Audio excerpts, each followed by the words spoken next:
When and why did you get involved in cryptocurrency? So remember the story of 2008 and 2012. It's all part of that story. It actually starts when I'm at Goldman Sachs. The Asian crisis happened in 97, 98. That was a crisis of debt where all of these Asian economies had borrowed too much money and blew up. George Soros wrote a book about it called The Crisis of Global Capitalism.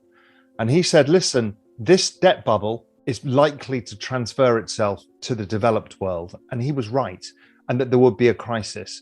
That got me attuned to it. And I realized that the world was massively in debt, never been this far in debt. 2000 boom bust comes along. The debt crisis didn't blow up because they started cutting interest rates. Then we go to 2008, and we've transferred the bubble from equities now into property.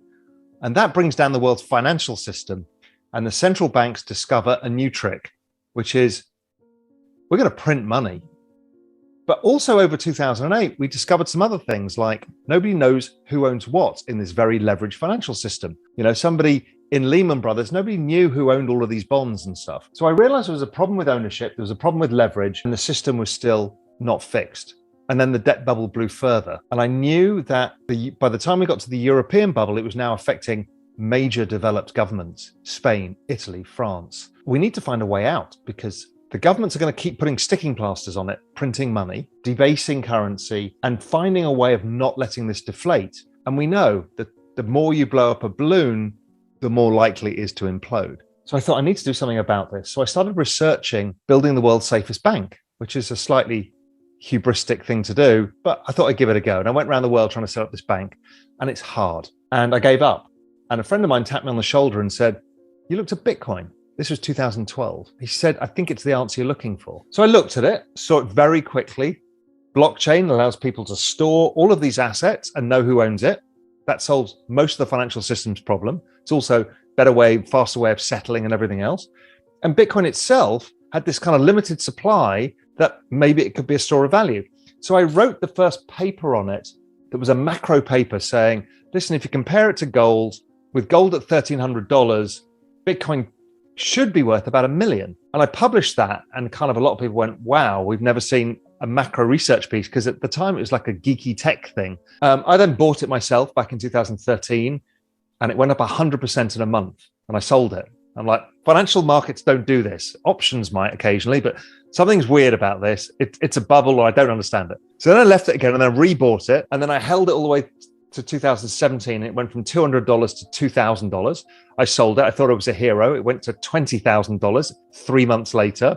I felt like an idiot. But I was out, but I was very interested in the space, and then watched the whole development of the space grow. And I knew that the next recession, this force of debt and central banks and all of these open questions were going to get exposed all over again. So I became quite well known in March 2020, saying, okay, this is the time to go all in on crypto, because the only answer here is for the banks and governments to spend massive amounts of money. It was likely to drive the value of crypto up, and people would understand the value of blockchain and what this could mean in terms of crypto assets. And so I've got heavily involved then, and have had 100% of my net worth, of my liquid net worth, in this space ever since. Oh, Raoul, if only you kept all of your coins, my friend.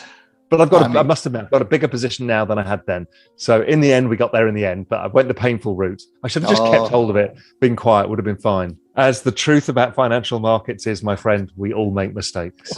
I mean, and when you open that first door, you usually come in a bit cynical, but inquisitive. And then you walk into this new room and you go, and then you think, hey, I've got it. I understand it now. And then you go, well, what's that door over there? You open it and go, oh my God, what's that? And before you know it, it's a maze, because you'll discover it's the biggest thing you've ever seen. So to explain this to people, the internet grew at 63% a year in terms of number of users from 1990 to 2000. In 1997, there were 150 million users of the internet. And as I said, it was growing at 63% a year, the fastest growth of any technology the world had ever seen. We all know that. We all talk about the internet. So here we are today in cryptocurrencies. They've also been around about 10 years. Currently, there's 150 million users, but the network is growing at 113% a year, twice the speed of growth of the fastest technology the world has ever seen. We've never seen anything like this. And what this is the network of money, and it's exploding in size. It's a $2 trillion asset class currently as of today. If we look at the other major asset classes around the world, equities, bonds, real estate, they kind of range between 150 and 350 trillion US dollars. This digital asset, if we just follow that adoption curve that we're looking at, they will get to a $200 trillion asset class, which is, we'll have never seen this happen by 2030. We'll have never seen an asset class that didn't exist come out of nowhere and be worth $200 trillion. So to think of it, what does it mean? Why should anybody care watching this? This is an entire asset class that's going up 100-fold by the end of this decade. It's like one of the easiest ways to make money and prosper is to have a wave behind you, the wind in your sails. This is the biggest wind in your sails you'll ever have. And so many people are being cynical fighting it. And if you just turn and don't face the wind, put it in your back, you can sprint. And that's the opportunity here. That sort of numbers, we're talking Bitcoin will be worth millions of dollars a Bitcoin. Yeah, so if you think about it, think of a comparison and think how stupid it sounds if I said to you, oh, Sydney Harbour real estate's going to go up 100x. And I could pretty much show you how and why, and it was going to happen by 2030. You just do everything you could to buy as much property as you possibly could, or build it, or start real estate agents, anything. When people tell you about cryptocurrency, people are like, well, I'm not sure about that. The government's going to ban it, or, whatever it is, because people fear change. And this is a gigantic change, but it's really exciting. Raoul, tell us a little bit about yourself and where are you? And also tell us a little about what you're doing right now. An Englishman living in the middle of a small island in the Caribbean, a salty rock in the middle of nowhere. I got here 10 years working for some of the biggest investment banks in the world, in the UK, in London. I ended up at Goldman Sachs, where I ran their hedge fund sales business, started it and ran the hedge fund sales business in equities and equity derivatives. I then ran a global hedge fund, a macro hedge fund, investing in all asset classes across the world, and then opted out of the rat race, moved to the Mediterranean coast of Spain in 2004, and started writing macroeconomic research and investment strategy for the world's biggest hedge funds, family offices, sovereign wealth funds, pension funds. In that journey, I was there in 2008 when the financial crisis came, and I saw it coming, and I wrote about it, and we actually all profited from it. And that felt wrong because people come to me and say, well, why don't we know about it? And I thought, yeah, this is not right. Then the European crisis came along in 2012, where we almost lost all of the European banks and the euro itself. Same thing happened. I kind of forecasted it was going to happen, what was going on. And friends of my parents came up to me and said, why didn't anybody tell us?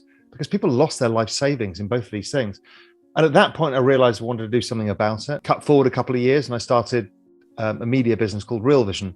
And my job as CEO and co-founder of that is to democratize the world's very best financial information, to give the average person access to exactly the same information that the world's most successful and elite hedge fund managers and money managers have. That's really what I'm doing now. I run that. I still run my research service, and I'm also deep down the rabbit hole of crypto.